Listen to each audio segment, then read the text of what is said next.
जो आज तुमने कही है वो कल ही की बात लगती है।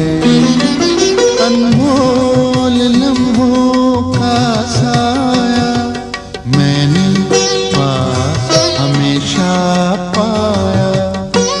स्टेट लाइफ का जीवन साथी मंसूबा, एक पॉलिसी में आप दोनों का तहफ़्फ़ुज़। तन्हा नहीं अब जिंदगी जीवन साथी।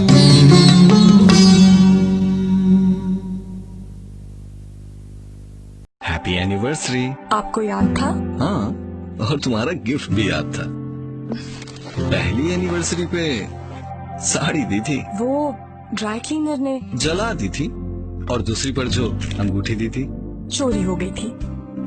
और इसको तुम्हारा बेटा जहाज बना के उड़ा देगा। अरे ये स्टेट लाइफ की बीमा पॉलिसी है, ना चोरी होने का डर, ना जाया होने का। ये तो बस तुम्हारी तरफ फलती फूलती रहेगी। ये हमारे उस वक्त काम आएगी जब हमें इसकी सबसे ज्यादा जरूरत होगी। हमें मतलब ये तो मेरा गिफ्ट है। स्टेट लाइफ, खुशियों का ख्याल तहफ़्फ़ुज़ के साथ। 31 दिसंबर से पहले बीमा पॉलिसी खरीद कर पूरे साल का बोनस हासिल करें।